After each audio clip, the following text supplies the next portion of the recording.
सर्वांचा सावनी टाकी हाय पाषाण देवची झाला पाहिजे तयार ती दृढ मन करे साधाया कारण प्रस्तुत अशी काय नमस्कारामध्ये अनेक वर्षापासून चालत असलेला नामचिंतन सोहळा अखंड हरिनाम सप्ताह या अखंड हरिनाम सप्ताहातील आजचा तिसरा दिवस ही तिसऱ्या दिवसाची चिंतन वृत्ती सेवा माझ्या भागात आली. हे चिंतन वृत्ती सेवा संकल्पना करत असताना कीर्तन शीर्षकी निवडलेला अभंग जगबंधने जगद्गुरु तुकोबारा यांचा चरणाचा अभंग थोडस पाठात जरी नसेल तरी आपल्याकडे मोबाईल एक मला त्याच्याकडे चिंता नाही बरं का. मोबाईल एक मला मोबाईल असल्यामुळं अभंग पाठात नसला तर तेव्हाच असलं सर्च केलं तेव्हाच असलं अभंग मिळतो. अभंग जगद्गुरु तुकोबारा यांचा सेवा सद्गुरु दादासाहेबांचे शिवत मुद्रण प्राप्त असताना एक तासभर तुमच्यापुढे अभंगाचं चिंतन मांडण्याचा प्रयत्न करणारा एक वारकरी जीव महाराज. थोडा जर पर्याय म्हणून जर बोलायचं असेल तर या गावामध्ये अनेक वर्षापासून नामचिंतन सोहळा होतो आणि हा नामचिंतन सोहळा सद्गुरु नामदेवरावजी महाराज यांच्या मार्गदर्शनाखाली असणार अत्यंत असणारं प्रेम असताना नामचिंतन असणारा सोहळा सर्वांच्या प्रवासातला आनंदमय जीवनातला आनंदमय योग असणारा आपल्या प्रवासात करत महाराज. एका संत महात्म्यांच्या सानिध्यातून आपल्या जीवनाचा प्रवास होतोय. संत महात्म्यांच्या सानिध्यातून आपल्या जीवनाच्या असणारं परिक्रमणा होतोय. आता याच्यापेक्षा जीवनामध्ये मला वाटतं दुसरं काही लागत नाही महाराज. एखादा संत महात्माने त्यांच्या सानिध्यात जर आपल्याला राहता येतं, त्यांच्या सानिध्यातलं जीवन जगता येतं, त्यांच्या सानिध्यातलं सर्व काही आपल्याला प्राप्त होतं. जगद्गुरु तुकोबारांच्या अनेक पुराणांचा विचार करत असताना जगद्गुरु तुकोबारा बोलतात महाराज तुका म्हणे जिने भले संत संगस्तरी. संतांच्या सानिध्यामध्ये आम्हाला जीवन जगता येत असेल तर आपल्या जीवनाला विशेषतः किंमत आहे महाराज. जगद्गुरु तुकोबारा बोलतात भले असं त्या ठिकाणी सांगतात महाराज भले संत संगस्तरी. आपलं जीवन असणार भले आपल्या जीवनाची वाटचाल असणार भले म्हणून असणार या ठिकाणी भल्या प्रमाणात आपल्या जीवनात वाटचाल करत असताना महाराजांच्या सानिध्यामध्ये 2 दिवस 2 महात्म्यांचं चिंतन तुम्ही श्रवण केला. तिसऱ्या दिवसाचं तुम्हाला चिंतन श्रवण करायचे ते माझ्या मुखातून हे गुणीजन असणार काय कोण या ठिकाणी उभा टाकले पादपर्यंत गुणीजन म्हणाल मी शब्द मौली विशेष गुणीजन वापरतोय बरं का. सध्याची प्रतिक्रिया कीर्तनकार मिळत आहेत, गायक मिळत आहेत, वादक मिळत आहेत, पण गुणीजन मिळतील थोडस कमतरताच आहे महाराज. गुणीजनाची कमतरता आहे बरं का सध्या. परमार्थाचा पहिला भरपूर लागले महाराज. भरपूर मोठे मोठे नावाचे तर सत्य होऊ लागले, भरपूर असणार खर्च होऊ लागला, पण गुणीजन माणसं मिळतील का नाही थोडस त्याच्यामध्ये आता शोधण्याची गरज आहे महाराज. पण गुणीजन असणार काय पादवृंद माझ्या समोर बसला चाटकास वर्ग महाराजांची अनेक कीर्तन तुम्ही श्रवण केली, बड्या बड्या कीर्तनकारांची श्रवण केली. माझ्या समोर बसलेला मातुश्री वर्ग बाहेरून नसलेला श्रोतवर्ग या सर्वांच्या सानिध्यामध्ये एक तासभर अभंगाचं चिंतन म्हणण्याचा प्रयत्न करतो महाराज. जगद्गुरु तुकोबारा या अभंगातून जो काही भाव सिद्धांत आपल्यापुढे मांडतात तो मी तुमच्यापुढे मांडण्याचा प्रयत्न करेल. तुम्हाला अभंगाच्या माध्यमातून काय ऐकायचे तुम्हाला माहित महाराज. पण अभंगाची पूर्तता करणं हे माझं जिथे माझं असणारं सत्य असणारं चिंतन असणं या ठिकाणी मांडण्याचा मी प्रयत्न करणार आहे. जगद्गुरु तुकोबारा या अभंगाच्या माध्यमातून असणारे एक 3 दृष्टांत आपल्या पुढे देतात महाराज. आणि 3 दृष्टांतातून जगद्गुरु तुकोबारांनी एक सिद्धांत साधतात. 3 दृष्टांतातलं काय चिंतन आपल्या पुढे मांडतात, सिद्धांत असं कोणतं साधतात तर जगद्गुरु तुकोबारा आपल्या पुढे सांगतात आहे का. तयार ते दृढ मन करी साधाया कारण. आपल्या मनाची अवस्था, आपल्या मनाची परिपक्वता, आपल्या मनाचा असणारा साधन भाव परिपक्व करून आपल्याला त्या कारणापर्यंत पोहोचायचे महाराज. आपल्याला त्या साध्यापर्यंत पोहोचायचे, आपल्याला त्या ठिकाणापर्यंत पोहोचायचे, आपल्याला त्या फळापर्यंत पोहोचायचे महाराज. तयार ते दृढ मन करी साधाया कारण. तर फळ मिळवायचं असेल, आम्हाला कारणापर्यंत पोहोचायचं असेल, आम्हाला साध्यापर्यंत पोहोचायचं असेल तर आमच्या मनाची अवस्था परिपक्व करावं लागतं, आमच्या मनाची अवस्था दृढ करावं लागतं. त्या मनाची अवस्था दृढ करत असताना आमच्या जीवनामध्ये अनेक संकट येतील, अनेक आघात येतील, तरी त्यांना मात्र आपल्याला सहन करावं लागणार आहे. असा जगद्गुरु तुकोबारांचा विपरीत असणारा आग्रह. आता विचार करा या जीवनामध्ये जे परमात्म्याच्या जवळ पोहोचले, ज्यांना परमात्म्याचं सानिध्य मिळाले ते संत महात्मे आहेत महाराज. त्या संत महात्म्यांच्या सानिध्यामध्ये सतत असणारा परमात्मा आहे, त्यांच्या सततीत असणारं साधन असणारं वास्तविक करतो का. जगद्गुरु तुकोबारांनी एका अभंगाचा सिद्धांत आपल्या पुढे मांडतात आहे का. तुका देवाचा संगाता नाही विसंबत येरा. संत महात्मे आणि देव एकमेकाला कधी विसरत नाही, ते एकमेकाच्या सानिध्यात असतात महाराज. जेथे परमात्म्याचा अवतार आहे तिथे संत महात्मे आहेत, जेथे संत महात्मे आहेत तिथे देव आहे महाराज. त्या ठिकाणी देवांचा आणि जगद्गुरु तुकोबारायांचं आधी सन्मानचं सांगितले. तुकोबारायांच्या सानिध्यात संतांच्या सानिध्यात परमात्मा असतो. त्यांची सांगितलेली कामे करतो, त्यांच्यावर आघात येत नाही, त्यांच्या मागे पुढे असलेला उभा टाकतो. आपल्याकडे अनेक प्रमाण आपल्याला त्याच्याबद्दल देता येतील. मला मागे पुढे उभा राहील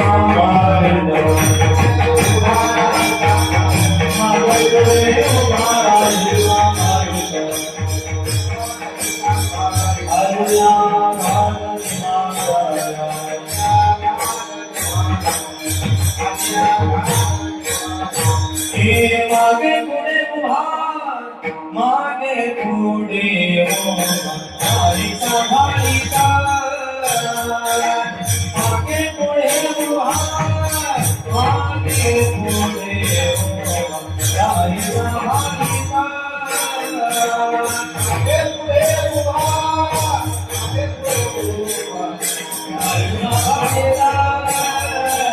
मागे पुढे उभा मागे पुढे उभा भारीचा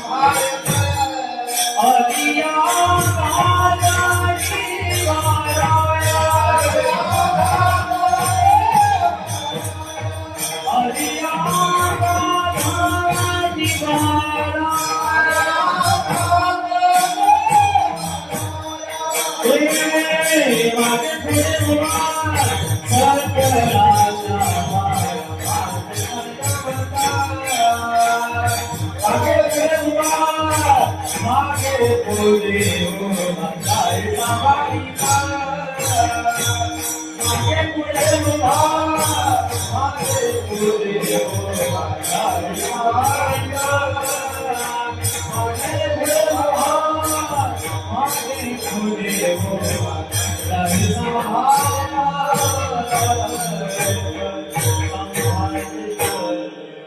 मागे पुढे उभा आजी आघात निवारावी पडी देवाव पुरविवासना अंती ते आपण पाशी न्यावे. परमात्मा संतांच्या सानिध्यात आपलो सतत आघात येतात. ऐका, तुम्हाला जीवनामध्ये आघात येतात असं नाही, तर संतांनी आघात येतात. मला संतांना आघात येत नाही असं नाही, पण संतांचा आघात निवारण करणारा परमात्मा मला त्यांच्या आघात मात्र तो निवारण करतो.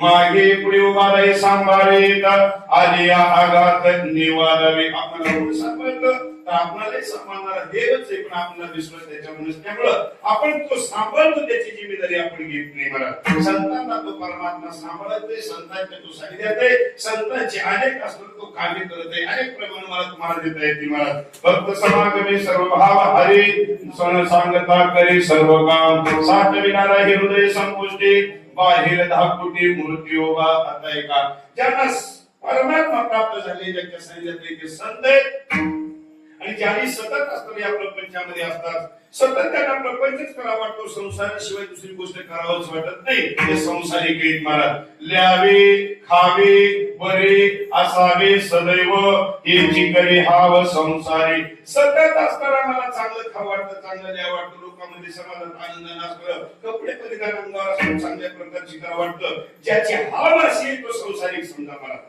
तो कोणी जरी असेल त्याला हाव आहे या प्रपंचाबद्दलची. किती जरी हाव केला तर आपली हाव थांबत नाही, परंतु ज्याला हाव सतत आहे त्याला मात्र संसारिक समजा. आम्ही किती कमवणार, आमची हाव थांबेल देव जाणे. मला आम्हाला सतत सतत असं धावपळ करण्याची सवय लागलेली. मला रात्रंदिवस आमची धावपळ आहे. अहो धावपळ करता करता कुठवर धावणारा सांगा. अरे धावून धावून एका दिवशी आमचा शेवट होणारच आहे ना. पण जर शेवट आपल्या जीवनात होत असेल तर धावण्याची काय गरज आहे. पण जगद्गुरु तुकोबाराय सांगतात ऐका, करी आईशी धावा धावी चित्त लावी चरणापी मग तो माझा माय बाप घेईल ताप हिरोणी. जीवनामध्ये धावा असू द्या पण तो विसावा असू द्या, आणि तो विसावा पंढरपुराशी असू द्या. मला तुका म्हणे धावा आहे पंढरी विसावा. जीवनामध्ये जर विसावा नसेल, मला विसावा नसेल, त्या धावण्याला काही किंमत आहे का? काही किंमत आहे का? किती धावत असाल सांगा. जगद्गुरु तुकोबाराय बोलतात, माझ्या जीवनामध्ये सुद्धा विसावा प्राप्त झालेला आहे. विसावा आमच्या जीवनात प्राप्त होतो का नाही, पण तुकोबारायच्या जीवनात झाला. मला आता चिंतिनी पावलो विसावा कुंडलिया धावा तृष्णेची. की तृष्णेची जी हवेची धाव तुटते तिथं विसावा प्राप्त होतो. मला तृष्णा जर तुमची वाढली तर तुम्हाला दुःख आहे, आणि तृष्णा जर थांबली तर तुम्हाला सुख आहे. मला ऐका कृष्ण वाढत असेल तुकोबराच्या प्रमाणाने शेताला कापची कीर्तन प्रमाणाने शेत असतात बरं का. इतर तर काही बोलायचं नसतं, कीर्तनात काही बोलण्याची जरूरतच नाही मला. तो सिद्धांत तो मांडावा असो. करशी देवा विनाश अवघी होईल निराश कृष्णा वाढवेशी बहुवस कधी सुखास न पवशी. आमची कृष्णा वाढली रे वाढली, आमची हा वाढली रे वाढली, आम्हाला दुःख होतं आणि कृष्णाने हा वाढवणारा संसारिक आहे. मला रात्रंदिवस संसारामध्ये कृष्णा वाढू, तुम्हाला हे कर ते कर ते कर हे कर सतत असणार धाव चालू आहे. मला रात्रंदिवस धाव चालू आहे, पण त्यांची धाव थांबत नाही. तरी आम्ही बरोबरी करण्याचा प्रयत्न करता, पण जितकी बरोबरी करण्याचा प्रयत्न करता तितकं देवापासून आपण दूर जाता. महाराज करिता बरोबरी दुरावशी दुरी भावाची पुरी महावशी. आमची कृष्णा वाढलेली आहे. कृष्णा वाढत असताना आम्हाला त्या ठिकाणी समाधान मिळत नाही. ऐका ज्याची कृष्णा वाढतं, ज्यांना सतत हेच कार्य करावं वाटतं, तो संसारिक. जो देवाच्या जवळ पोहोचलेला आहे, देवाच्या जवळ महाराज, तो संत महात्मा. आणि ज्याचा अंतःकरणामध्ये संसाराबद्दलचं या तिरस्कार निर्माण झालेला आहे, पण जीवनामध्ये देव भेटलेला नाही. महाराज आम्हाला संसार नकोसा वाटतो, आम्हाला नाही महाराज. त्याच्या जीवनात असणं प्राप्त झाले. पुरे हा संसार कर्म भयवंत दुस्तर राहुले देस्तर नको म्हणजे आता या प्रपंचाबद्दलची असलेला वासना अंतःकरणात संपलेली आहे. महाराज पुरे म्हणतो नव्हे, या प्रपंचाबद्दल त्याचं मन विटलेलं आहे. महाराज विटले हे चित्त प्रपंचापासून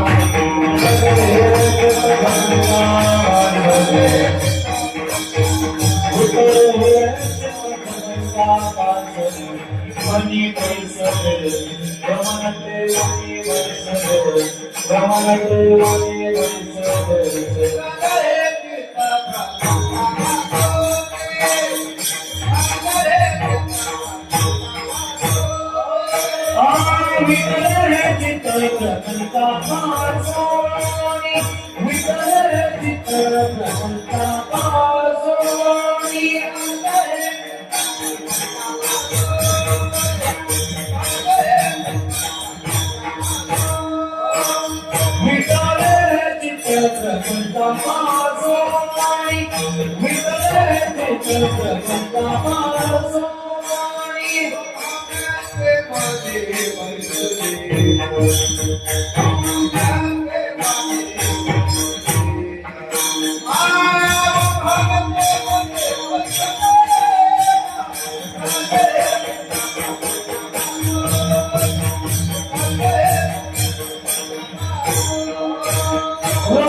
प्रपंचापासून व मनते मने बैसलेशी सोने रुपयामा मृतिके समान माणिक पाषाण खडी जैशी. त्यांची अंतःकरणात या प्रपंचाबद्दलची भावना विटलेली आहे. मला त्यांना प्रपंच करण्याच्या अंतःकरणामध्ये इच्छा राहिलेली नाही, मात्र देव मात्र मिळालेला नाही. महाराज देव मिळालेला नाही. पण ज्याने देव मिळवला ते संत महात्मे आहेत. ऐका संत कोणाला म्हणतात ऐका, जगामध्ये ज्याला जगाचं चांगलं करता येतं त्याला संत म्हणा. महाराज त्यामुळे समोर बसलेले मातोश्री वर्गीय महाराज यांना लेकराचं चांगलं करता येतं.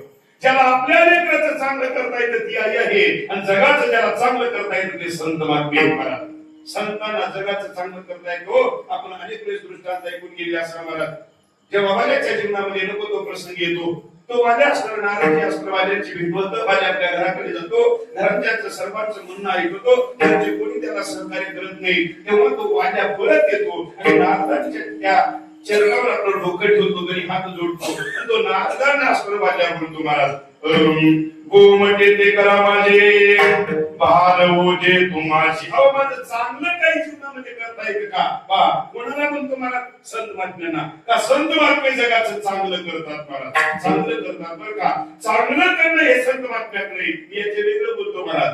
जे चांगलं करतात ते संत महात्मे, बस याच्यापेक्षा नाही मला. संत महात्म्याला चांगलं या जगाचं करता येतं. म्हणून जीवनामध्ये या संतांच्या सानिध्यात जाण्यासाठी आपल्या जीवनामध्ये पुण्याचं पुण्यमय लागतं. जेव्हा पुण्य संचय असतं होते उदयाला येतं तेव्हा संत महात्मे भेटतात. त्या साधकांच्या जीवनामध्ये जगद्गुरु तुकोबाऱ्यासारखे महात्मे भेटतात. नंतर तुकोबाऱ्यांना साधक प्रश्न करतो, अहो तुकोबाराय, आमच्या जीवनामध्ये आम्हाला कारण मिळवायचंय.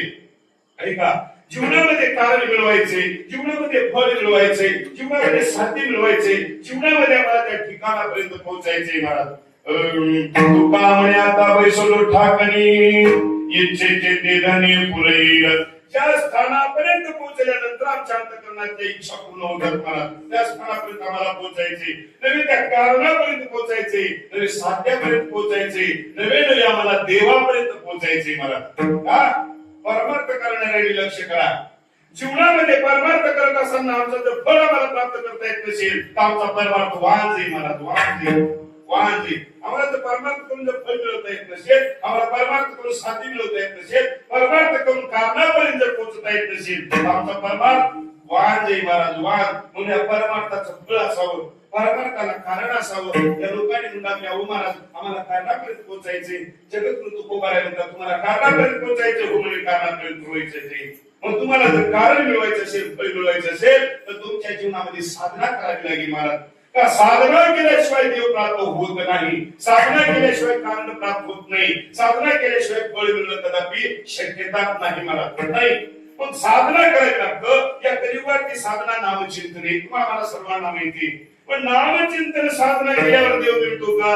मिळतो महाराज. त्याच्याबद्दल जास्त पुरावे भरपूर देत आहे की असो, पण नामचिंतन साधना तुम्ही आम्ही सर्वच करत आहोत, पण सर्वांना देव मिळतो का? मिळतो का? मिळत नाही महाराज. एखादा कोणीतरी असेल, एखाद्याला कुठेतरी देव मिळत असेल, कोणाला तर त्याच्या प्रभागामध्ये असेल त्याला प्राप्त होईल.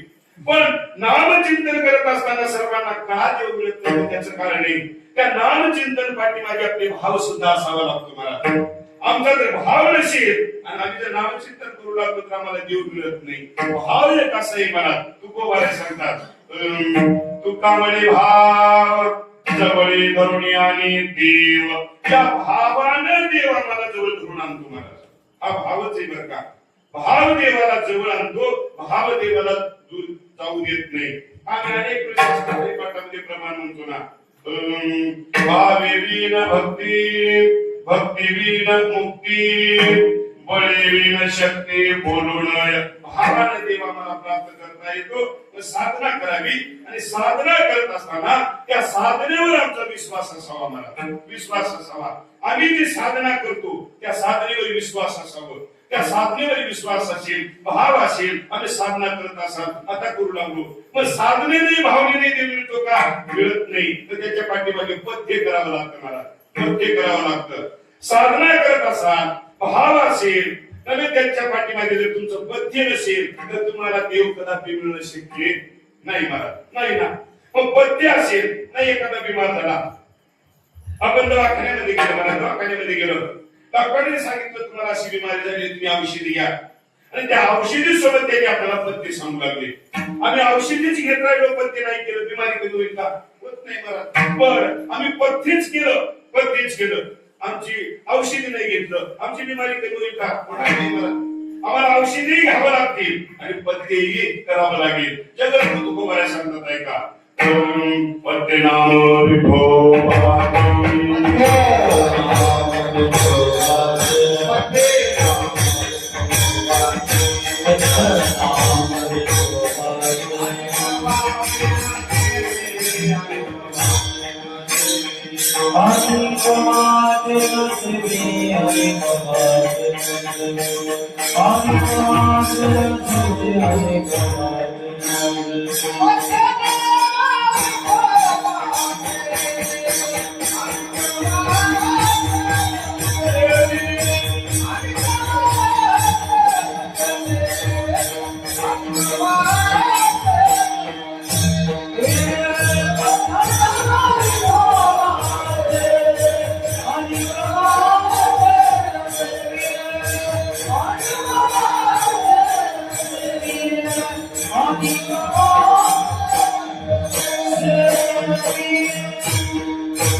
आणि गवाचे नशेवी. परमात्म्याचं नाव हे साधना आहे आणि या वाचेने दुसरं काही सेवन न करणं हे पथ्य आहे महाराज. या वाचेला काही असलं सेवन करायचं नाही बरं का. या वाचेला लगाम असावं, या वाचेला पथ्य असावं महाराज. या वाचेला मी परमात्म्याचं नाम चिंतन करावं, परमात्म्याबद्दल बोलावं, परमात्म्याबद्दल चिंतन करावं, देवाबद्दल चिंतन करावं, संतांबद्दल चिंतन करावं, शास्त्राबद्दल चिंतन करावं, वेदाबद्दल चिंतन करावं महाराज. जगद्गुरु तुकोबा अनेक प्रमाण देतात महाराज. वाचा बोलू वेदनिती, करू संते केले ते, आणि संत महात्म्याने केले तर करावं, काही करू नये बरं का. पुढे गेले त्याचा शोधित मार्ग, चला जाऊ माग घेता मी, बंधू चरणरज शेवष्टावळे, पूर्व कर्मा होळे करुनिया. आम्ही संत महात्म्यांनी जे केलं ते मात्र आम्ही करण्याचा प्रयत्न करावं, काही करण्याचा प्रयत्न करू नये. सध्या काही चाललं महाराज, काही चालू ऐका. सध्या त्या भागवतकाराने धिंगाणा सुटवला महाराज, आमच्या परमार्थात धिंगाणा सुटवला. योगायोग महाराज गेल्या महिन्यामध्ये 2 तारखेला मला त्या अयोध्येला जाण्याचा योग आला. गुरुवर्य चैतन्य महाराज देगलूरकर यांच्यासोबत जाण्याचा योग आला आणि आम्ही 8 दिवस त्यांना विशारण्यामध्ये राहिले महाराज. जिथं व्यास महाराजांनी भागवत कथा तिथे केली त्या ठिकाणी आम्हाला भागवत श्रवण करण्याचा योग आला. चैतन्य महाराजांचं भागवत सुरुवात झाला. आम्ही 2-3 प्रवास केला, 4ला भागवत सुरुवात झालं आणि भागवत सुरुवात झाल्यानंतर महाराजांचा भागवताचा टाइम होता 10 ते 2 पर्यंत टाइम. महाराजांचं भागवत सुरुवात झालं. पहिल्या दिवशी महाराजांनी सांगितले आता माझं भागवत सुरुवात होणार आहे म्हणजे भागवत. आणि भागवत सुरुवात होत असताना भागवताच्या शेवटला ज्ञानोबा तुकोबारायांचं भजन होईल आणि मध्यंतराला एक अभंग होईल. बस याच्यापेक्षा काही कोणती माझ्या भागवतामध्ये काही म्हटल्या जाणार नाही. महाराजांनी सूचना दिली आणि महाराजांनी दुसरी सूचना दिली. महाराज म्हणतात ऐका, माझ्या भागवतामध्ये एखादी स्त्री उठून उभे टाकून नाचायचं नाही. महाराजांचं बोलले महाराज म्हणतात का माझ्या भागवतात असं काही चालत नाही.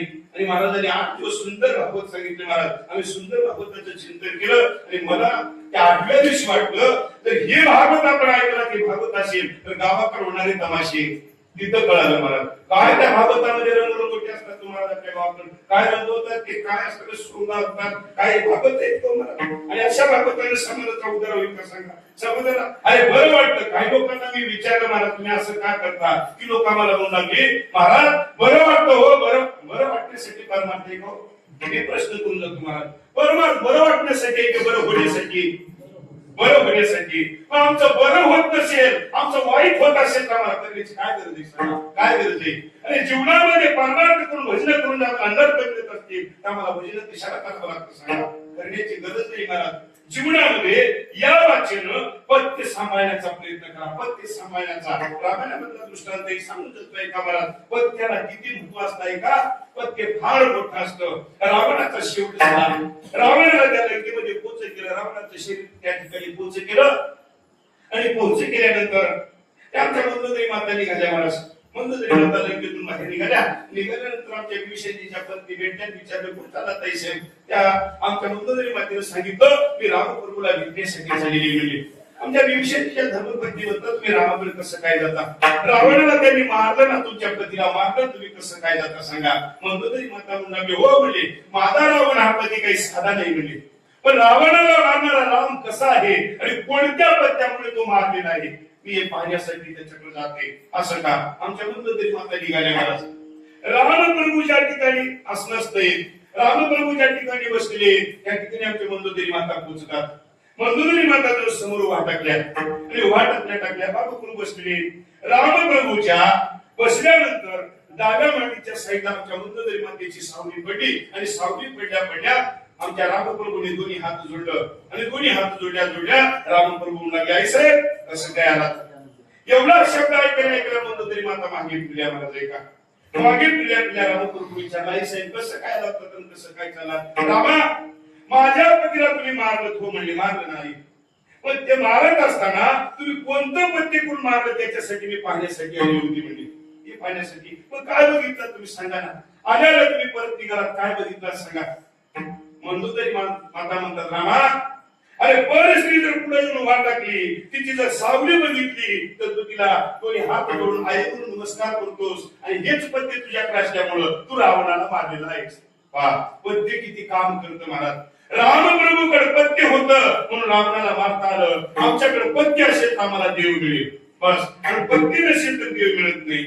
जगद्गुरु तुकोबाराय म्हणतात तुमच्या जीवनामध्ये पत्ते बाळगा. तुम्ही साधना करा आणि साधना करून भाव करा. भाव केल्यानंतर तुमचं पत्ते असू द्या. आणि पत्ते जर असेल तर तुम्हाला त्या कारणापर्यंत पोहोचाईल.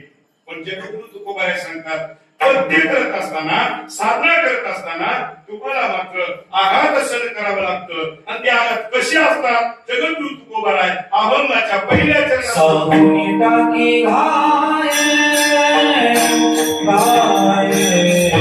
सावनी टाकी घाय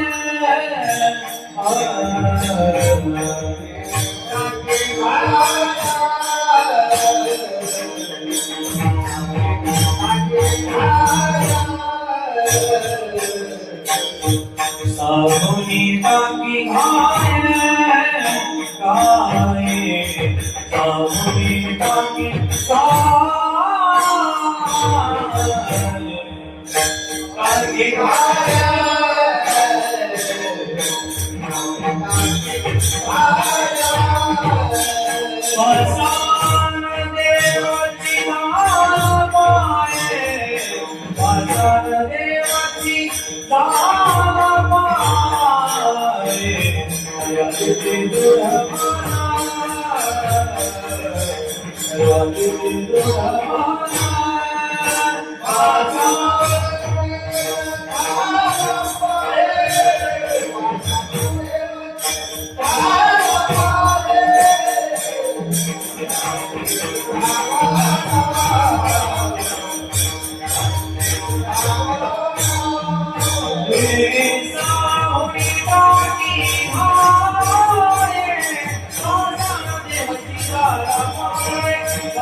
पाषाण देवचे झाला पाये. अत्यंत असं आघात सहन करावं लागतं. नुसत्या साधनेनं पंथेनं आणि आघात सहन केल्याशिवाय देव मिळत नाही. बघा सावणी टाकी गाय पाषाण देवचे झाला पाये. तयारी दृढ मन करे साधाया कारण. बाण शस्त्र सावनी गोळी सुराठाव उंच स्थळी. तयारी दृढ मन करे साधाया कारण.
Thank you.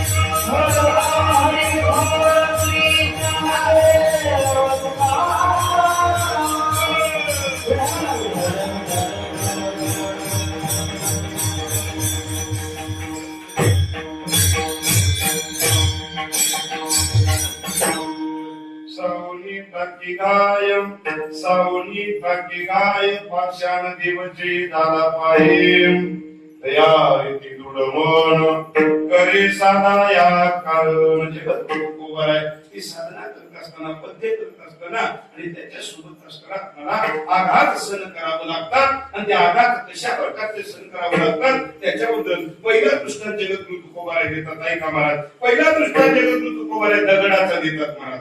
दगडाचा दृष्टांत आहे. आता दगडाचा विचार करत असताना या दगडाला आपण या मंदिरात आल्यानंतर पाया पडतो देव म्हणून महाराज, देव म्हणून त्या दगडाकडे आपण देव म्हणून पाया पडतो ना. आणि मला वाटतं दगडातला देव जाण्यासाठी नाम द्यायचं लागतात बरं का. आम्हाला माणसातला देव कळत नाही काय दगडातला महाराज. आम्ही माणसाला सुद्धा दूर लोटणारे माणसं आणि मला वाटतं माणसाची बैवंता दुसरी नशीब. आपल्यापेक्षा पशु सुद्धा चांगले महाराज. पशु कितीतरी पटीने आपल्यापेक्षा चांगले पण माणसाची बैवंत दुसरी नाही महाराज. अरे माणसाने माणसाला ओळखण्यासाठी तयार नाही. मग आपण काय करणार सांगा, काय करणार. अरे आमच्या गाडगे महाराजांना बोलावं लागलं महाराज, माणसानो माणुसकीने मागा, जरा माणसाप्रमाणे जगा. गाडगे महाराजांचं वाक्य माणसांना सुद्धा माणसं म्हणून जगण्यासाठी सांगावं लागतं. याच्यापेक्षा किती कमीपणा आहे सांगा मला. आपल्याला माणसं कळत का नाही हेच आपल्याला विचार करावा लागतो. आपल्यापेक्षा पशु पक्षी अत्यंत कठीण चांगले असो. जगद्गुरु तुकोबाराय पहिला जो दृष्टांत देतात तो दगडाचे महाराज. हा दगड आहे. एखादा दगड पातळ फोडतात महाराज, पातळ फोडतात. फोडल्यानंतर त्याला आकार देतात. आकार दिल्यानंतर त्यांना दुसऱ्या कलाकाराकडे देतात, त्यांना छोटा आकार देतात. ते एखादी छोटी मूर्ती तयार करतात. त्याच्यानंतर पुन्हा त्या ठिकाणी मिस्त्री येतात. त्याला असलं रंगरंगोटी एखादा दगड असलं योग्यतेचा करून त्याला असलं मूर्ती तयार करून त्याला नक्षीकाम करतात, त्याच्यावर पेंट करतात आणि ती मूर्ती आम्ही या ठिकाणी मंदिरात ठेवल्यानंतर एवढं का भागत नाही महाराज, भागत नाही बरं का. एवढं जरी झालं तरी पण त्याला या मंदिरामध्ये आणून अत्यंत मोठे साधू संत बोलावतात, ब्राह्मण देवता बोलावतात आणि सर्वांच्या साक्षीनं त्याला मंदिरामध्ये देव म्हणून त्याची स्थापना करतात. स्थापना मग त्याची स्थापना झाल्यानंतर देव म्हणून लोक त्याच्या पाया पडतात. किती त्याला सण करावा लागतो, किती सण करावं लागतं. तुकोबाराय सांगतात ऐका, जर तो दगड जर सण केला तर तो देव आहे महाराज.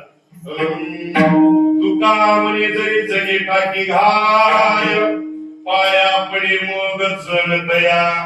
टाकीच्या घावानं जर त्याला जगला तर लोक त्याच्या पाया पडतात महाराज. बरोबर आहे, जगला तर. आणि समजा टाकीचे घाव मारताना त्याला जर फुटला तर महाराज तुका म्हणे टाकी घाय देव पण फुटली जण गुलाबुशी. दगड जर फुटला तर लोक त्याच्यावर शोचायला बसतात महाराज.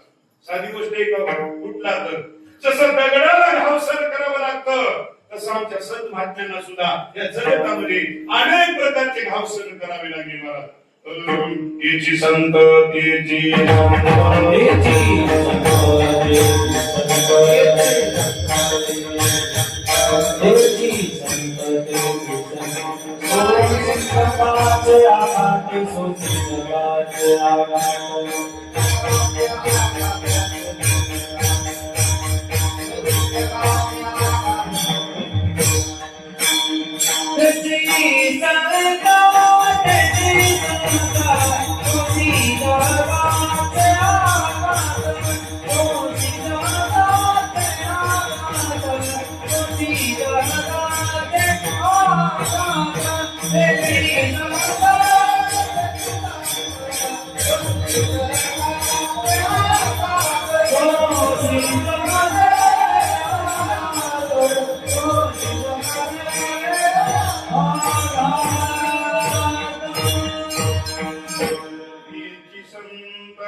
संत सोशी जगाचे आघात. संत महात्म्यांना जगाचे आघात सहन करावं लागतं. संतत्व हे मुकेच्या बाजारात मिळणारी पदवी नाही महाराज.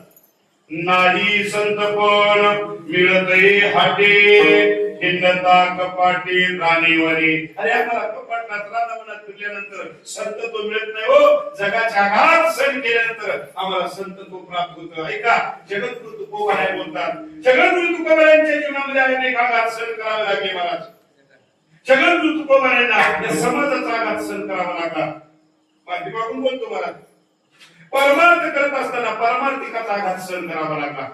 नाही बाकी लोकांनी इतरांना त्रास देतील, परमार्थ करणाऱ्यांना त्रास देतील, नवगाव नाही. पण परमार्थ करणाऱ्यांनी परमार्थ करणाऱ्यांना त्रास द्यावं का हो?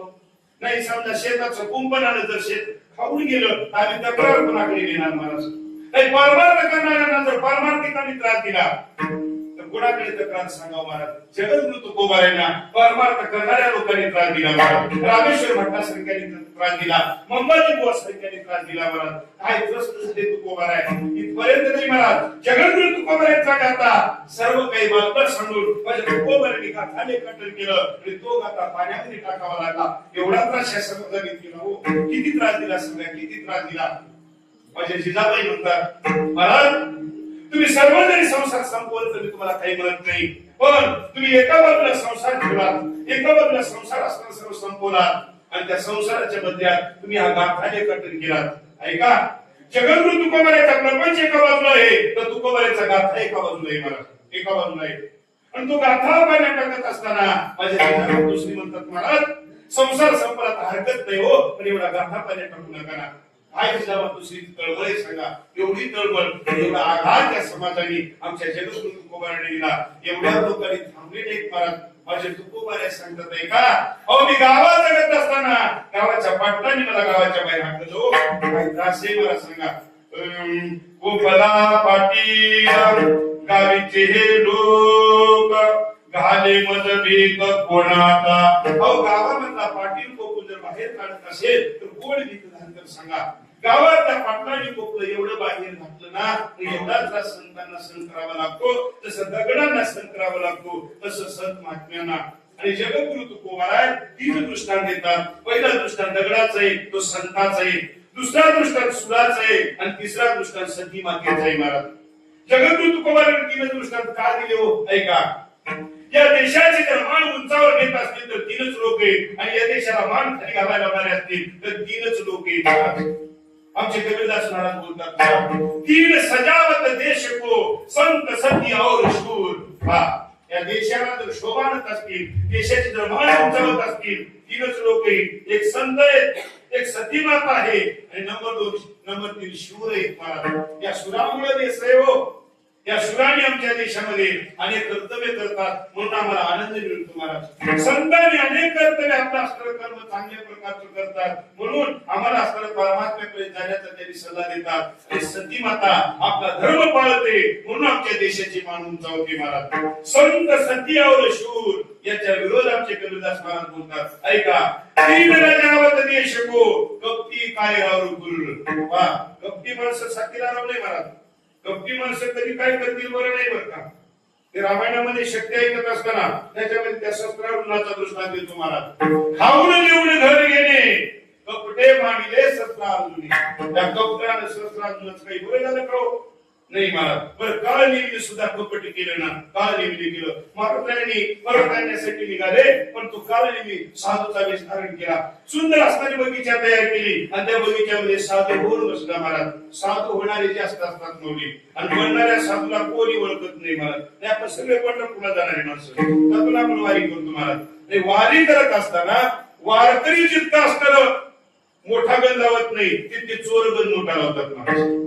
बरोबर आहे का. आपल्या सोबत राहतात तर आपल्या जागा घेऊन जातात महाराज. त्यांचं असतं म्हणजे का जीवनामध्ये कपट करणारे आपल्यापेक्षा उच्च वाटतात हो, उच्च वाटतात. आणि कपट करणं बरं राहत नाही. काळ नेहमीने कपट केलं पण काळ नेहमीचं काही बरं झालं का. पण काळ नेहमीलाही चांगलं म्हणावंच लागेल. त्या काळ नेहमीने विचार केला महाराज, अरे मी जर नाही कपट केलं मारुतासोबत तर मला रावण मारेल. कपट का होईना त्या मारुतांच्या हातून मदत येईल ना, पण संतांच्या हातून मरणारे आपण चांगलंच होणार आहे म्हणून यांनी कपट केलं. पण त्याने कपट केलं म्हणून आपण करू नका. कपटी माणूस जीवनात धोका देतो, कायर माणूस जीवनामध्ये धोका देतो आणि क्रोधी माणूस धोका देतो. या तिघामुळे असतं देशाची मान उंचावत आणि तिघामुळे देशाची मान खाली होतं. म्हणून पहिला दृष्टांत जगद्गुरु तुकोबाराय देतात दगडाचा आणि तो दृष्टांत संताबद्दल. आणि जगद्गुरु तुकोबाराय बोलतात, जसं या दगडाने गाव सहन केलं तशा प्रकार तयारी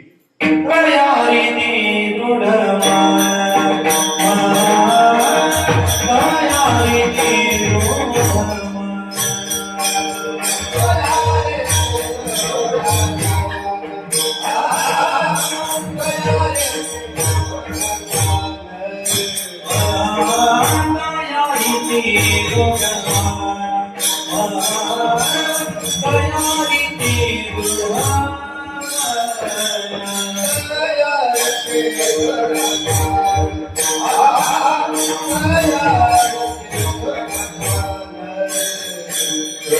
साधाया कारण करी सहाया कारण करी सहाया कारण करी सहाया कारण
दयारी तुमच्या मनाची अवस्था असताना परिपक्व करा महाराज. तयारी दृढमन करी साधाया कारण तुम्हाला देव मिळवायचे, तुमच्या जीवनात साधनापर्यंत साध्यापर्यंत पोहोचायचे, तुम्हाला कारणापर्यंत पोहोचायचे महाराज. देव मिळवणं सोपं नाही महाराज. जीवनामध्ये देवासाठी जर आमची पराकाष्ठा असेल, देवासाठी जर आमचं भजन असेल, एका दिवशी देवाला आमच्याकडे यावं लागेल महाराज, यावं लागेल. पण जीवनामध्ये जे काही संकट आपल्याकडे येतात, जे काही संचिताचा भाग आपल्याकडे भोगण्यासाठी मिळतो, त्याच्याबद्दल मात्र कुठलाही त्या परमात्म्याकडे आपण असलं तरी हे मानूच नका, का त्याच्याकडे कधी गारानं मांडण्याचा प्रयत्न करू नका. का भजन करत असताना बरेचसे लोक त्या देवाकडे आपलं गारानं मांडतात, देवा अरे आम्ही भजन करतो, मग भजन करत असताना आमचं ठाक असं घडावं. जगत तुकोबाऱ्या सांगतात, तुमच्या जीवनामध्ये जर संचितच कसा असेल, संचिताचा आघात जर तुमच्यावर असेल, तर तुम्ही काय करणार आहात सांगा. जन्माये निगळे पातकाचे मूळ, संचिताचे फळ आपुलिया. मग वायावीन दुःख वाहुनय, रुसोनिया काय देवावरी. देवावर कधी रुसण्याचा प्रयत्नच करू नका महाराज. का देवावर का नुसता सध्या, का नुसता त्यानं कोणाचं बरं केलं, कधी कोणाचं वाईट केलं करत नाही हो. देव कोणाचं बरंही करत नाही, कोणाचं वाईटही करत नाही. काय त्याच्या हातात सांगा, काय त्याच्या हातात. मला एका प्रश्नाचं उत्तर द्या महाराज. त्याला जर समजा त्याचं बरं वाईट करता आलं असतं, तर त्याला वनवासापासून त्याला रोखणार असतं ना. त्याला वनवास रोखण्याची काय गरज होती. बरं त्याला जर त्याच्या घरात कोणाचं बरं करता आलं असतं, तर दशरथ राजाचा मृत्यू कशाला वळवला असता सांगा बरं, वळवला असता का हो. देवाला सुद्धा याच्यामध्ये काही करता येत नाही महाराज. जशा प्रकारचा आपला भोग आहे, जशा प्रकारचा आपला संचित आहे, जशा प्रकारचे आपल्याला आघात आहे, ते आघात आपल्याला सहन करावे लागतात. तिथं काही चालत नाही. फक्त आपल्या मनाची अवस्था दृढ करा महाराज. तयार ते दृढ मन करे साधाया कारण साधवायचे, देव मिळवायचे. मग आमच्या मनाला दृढ अवस्था प्राप्त करावी लागेल. जगद्गुरु तुकोबाराय पहिला दृष्टांत देतात. आता तुकोबाराय दुसरा दृष्टांत देतात ऐका. जसं एखादी शूर आहे, युद्ध करण्यासाठी तो युद्ध पातळीवर जातो आणि अनेक प्रकारचे घाव सहन करतो. तशा प्रकारे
एखादा शूराकडे युद्ध करण्यासाठी त्या रणांगणामध्ये जातो आणि रणांगणामध्ये गेल्यानंतर अनेक त्याच्यावर घाव होतात महाराज.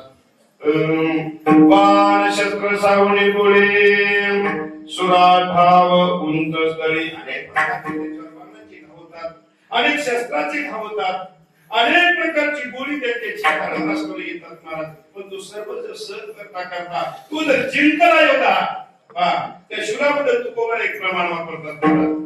तुका म्हणे शूर तोही पक्षी बरा मरता मुक्त झाला मान पावे. तर युद्ध करता करता जर तो योद्धा मेला महाराज तर त्याला मुक्त अवस्था प्राप्त होतं. आम्हाला भजन करून मुक्त अवस्था प्राप्त होतं का नाही त्याच्याबद्दल शंका आहे महाराज, शंका आहे.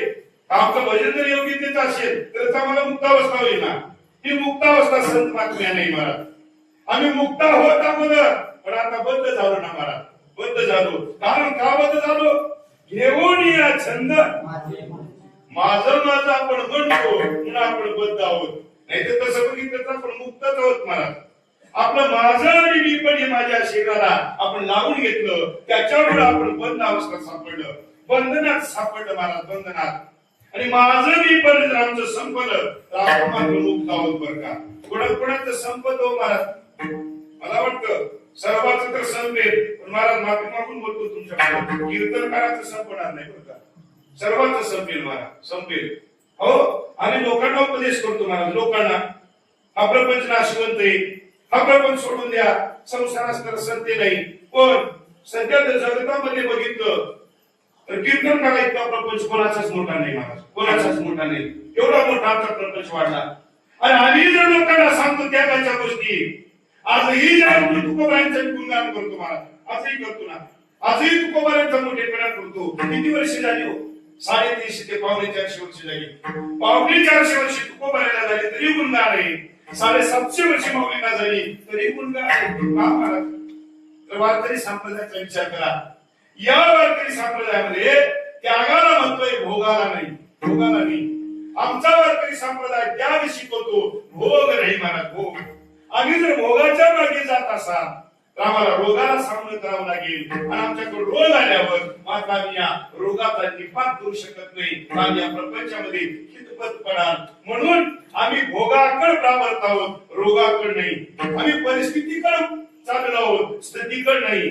आमच्या जीवनामध्ये आम्ही धनाकडे प्रावर्त आहोत, मानाकडे प्रावर्त आहोत, पण आम्ही नामचिंतनाकडे नाही. म्हणून आमच्या जीवनामध्ये देव मिळत नाही. देव मिळवायचा असेल तर तुम्हाला या संत महात्म्यासारखं तुमच्या जीवनामध्ये आघात सहन करावे लागतील, सुरासारखे आघात सहन करावे लागतील. जसं सुराला मुक्त अवस्था आहे महाराज. युद्ध करता करता जर तो संपला तर मुक्त अवस्था आहे. आणि तो जर युद्ध जिंकला तर त्याला मात्र या जगतामध्ये मान आहे महाराज, मान आहे. मरता मुक्त झाला मान पावे. तोही पक्षी त्यांना म्हणाले महाराज. युद्ध करताना संपला तरी मुक्त अवस्था आहे आणि जीवन जगला तरी मान आहे. मग दोन्हीकडे त्यांचं चांगलंच आहे ना. मग तुमच्या जीवनामध्ये सुद्धा तुम्हाला जर साधन प्राप्त करायचं, साध्य प्राप्त करायचं असेल, कारणापर्यंत पोहोचायचं असेल, तयार ते दृढमन करे साधाया कारण. जगद्गुरु तुकोबाराय तिसरा दृष्टांत देतात आणि तिसरा दृष्टांत तो सती मातेचा देतात. तुका म्हणे सती अग्न देखी जरती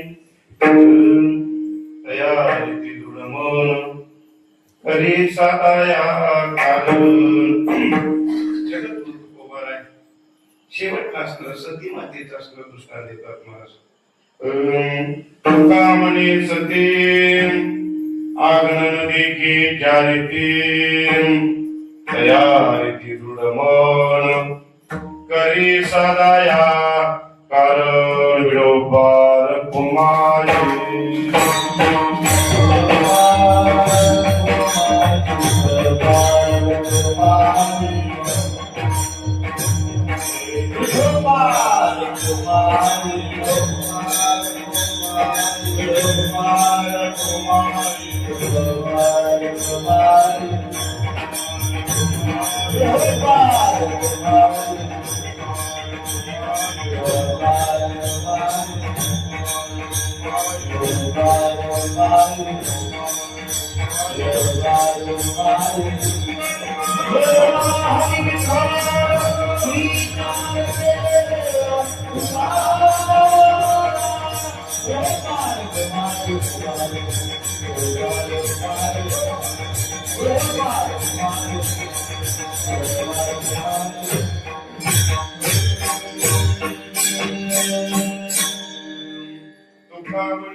आग्न देखी जारिती तयारिती दृढमन करी साधाया कारण. किती दिवस कळी चलतील महाराज. 2-3 महिने नरघराच्या बाहेर पडलं, अजून 1-1.5 महिना तर फुरसत नाही आपल्याला. आणि आमच्या पडाला कोणी बंद नाही बरं का. कीर्तन करत असताना पाणी प्यायची बंद नाही महाराजांना, पाणी पिता येत नाही महाराज. त्याप्रकारे मराठमोळी म्हण आहे महाराज. एखादा जर शेतकरी समजा आपल्या शेतीमध्ये धरत असेल, धरत असेल, ताशीवर बैल मेला तरी चालतं पण पड्या निघू नये महाराज. बरोबर आहे. तसं कीर्तन करण्यावर मेला तर चालतं पण पाणी पिऊ नये. या आपल्या फळाची रीत आहे महाराज. काय करावं त्याला, नाविलाज आहे. आणि ज्या घराण्यात आपण वावरतो त्या घरची रीत सांभाळावं तर त्याला मोठेपणा असतो महाराज. आमच्या मातोश्रीवर नाही महाराज. त्यांचं बाहेर वेगळं असेल पण त्यांना ज्या घराण्यात दिलं त्या घराण्याची रीत सांभाळावं लागतं महाराज. सांभाळलं तर मग त्यांचा मोठेपणा आहे. आपण जर ती त्या रीत घराण्याची सांभाळली तर आपलं पारमार्थिक जीवन आहे. नाही तर आपण सांभाळतो काय नाही महाराज. आपणाची ती किंमत